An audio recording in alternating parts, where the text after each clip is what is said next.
Bismillahirrahmanirrahim. Assalamualaikum warahmatullahi wabarakatuh. Saya Ansyaropah dari PAI 3C. Saya dari kelompok 3 dengan materi memahami penggunaan proses dan sumber belajar pada pendidikan agama Islam PAI dalam perkembangan teknologi. Di sini saya akan menyampaikan materi yang pertama, yaitu mengenai pengertian proses dan belajar. Proses adalah urutan pelaksanaan atau kejadian yang terjadi secara alami atau tahapan-tahapan yang terjadi dalam kehidupan sehari-hari. Sedangkan pengertian belajar adalah suatu proses atau upaya yang dilakukan setiap individu untuk mendapatkan perubahan tingkah laku, baik dalam bentuk pengetahuan, keterampilan, sikap, dan nilai positif sebagai suatu pengalaman dari berbagai materi yang telah dipelajari. Jadi kesimpulannya, proses belajar adalah suatu tahapan yang dilakukan setiap individu untuk mendapatkan perubahan baik dari segi intelektual maupun sosial sebagai suatu pengalaman dari berbagai materi pembelajaran. Assalamualaikum warahmatullahi wabarakatuh. Di sini saya akan sedikit menjelaskan tentang perkembangan teknologi pembelajaran dalam pendidikan agama Islam. Berbicara tentang teknologi merupakan suatu hal yang akan terus berkembang sesuai dengan perkembangan zaman. Salah satu kegunaan teknologi adalah digunakan dalam bidang pendidikan, terutama dalam bidang pendidikan agama Islam. Dengan adanya teknologi, diharapkan dapat mempermudah siswa dalam menerima materi dan kemudian mempermudah guru untuk menyampaikan materi, sehingga siswa dapat menerima materi dalam keadaan baik, dalam keadaan menyenangkan dan tanpa paksaan. Dalam era globalisasi ini banyak sekali pengaruh dari negara lain sehingga dapat merubah pola hidup yang biasa kita lakukan sehingga menjadi pola hidup yang lebih elegan, yang lebih menonjol, sehingga pola hidup tersebut tidak dapat sesuai dengan ajaran Islam, tetapi menyimpang dalam aturan ajaran Islam. Sehingga kita sebagai guru pendidikan agama Islam tetapi membimbing siswa sehingga mengikuti zaman, tetapi tidak meninggalkan budaya Islam dan tidak meninggalkan pola hidup yang berbau agama Islam. Dalam penyampaian materi di kelas juga, sebagai guru pendidikan agama Islam, kita harus menggunakan metode atau cara yang lebih menyenangkan supaya siswa itu dapat tertarik mempelajari pendidikan agama Islam. Tetapi pada kenyataannya pada zaman ini guru PAI hanya menggunakan metode hafalan saja, sehingga siswa itu merasa jenuh dengan pembelajaran kita dan tidak menyimak dengan baik.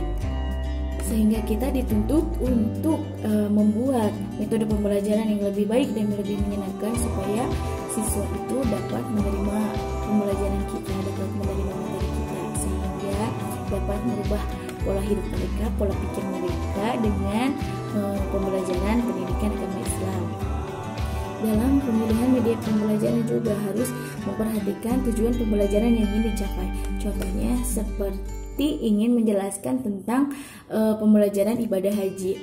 Mungkin dalam pembelajaran ini harus menggunakan media pembelajaran seperti menggunakan PowerPoint, seperti menggunakan video-video yang menjelaskan tentang ibadah haji, sehingga siswa dapat mengetahui, siswa dapat memahami tentang ibadah haji tersebut karena menampilkan video visual yang menunjukkan ibadah haji tersebut, yang mana siswa akan lebih memahami dan lebih mencermati, sehingga siswa tidak hanya menyimak, tetapi siswa juga akan menyimpulkan materi tersebut, akan merumuskan masalah dan juga akan mendiskusikan serta mendemonstrasikan materi tersebut. Mungkin pemaparannya hanya segitu. Mohon maaf apabila banyak kesalahan. Wassalamualaikum warahmatullahi wabarakatuh. Bismillahirrahmanirrahim. Assalamualaikum warahmatullahi wabarakatuh. Saya Heranudi Zakia Al-Mahmudah dari kelas PAI 3C. Lebih tepatnya kelompok 3 ingin menjelaskan mengenai ide proses pembelajaran menggunakan teknologi. Berbicara mengenai teknologi tidak akan ada habisnya, yang mana teknologi sendiri itu sangat berguna dan sangat mampu mempermudah dalam proses pembelajaran. Ide yang akan saya kembangkan, ide yang akan saya gunakan dalam proses pembelajaran kali ini yaitu di mana seorang guru harus mempersiapkan bahan ajar yang cukup menarik untuk siswanya. Dengan cara apa? Dengan cara menggunakan teknologi yang ada. Teknologi yang akan saya gunakan yaitu teknologi PowerPoint, yang mana PowerPoint bisa kita desain sendiri, bisa kita rancang sendiri, bisa kita hias sendiri gimana nanti akan dikasihkan ke siswa tersebut. Di dalam PowerPoint juga bisa kita gunakan teknologinya dengan video, dengan foto, dengan audio visual, dan teknologi PowerPoint juga itu bisa langsung dibikin video. Jadi bahan ajar yang akan diberikan kepada murid atau kepada siswa itu bahan ajar yang video visual yang tidak akan membuat anak-anak si murid itu tidak betah, yang ada betah karena diberikan gambar, diberikan suara, diberikan visualnya itu jadi lebih mempermudah dan mempermudah juga masuk ke dalam otak mereka seperti itu. Terima kasih. Assalamualaikum warahmatullahi wabarakatuh. Saya Fajar Resmana dari kelas PAI 3C kelompok 3 akan menjelaskan tentang bagaimana konsep yang baik dalam proses belajar mengajar PAI menggunakan teknologi. Seperti yang sudah kita ketahui bahwa sebenarnya menggunakan teknologi dalam proses belajar mengajar itu sudah sering dilakukan oleh para guru, seperti misalnya menggunakan PowerPoint atau menggunakan Classroom atau juga menggunakan Google Docs. Tetapi itu semua belum bisa membantu atau menunjang proses belajar mengajar PAI secara maksimal.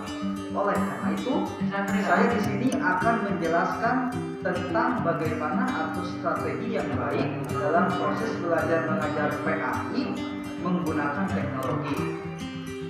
Yang pertama yaitu penyusunan dan pelaksanaan instrumen pembelajaran PAI, mulai dari RPP, silabus, bahan ajar modul, sistem dan analisis pembelajarannya, dan itu semua dimasukkan atau diinput ke dalam komputer.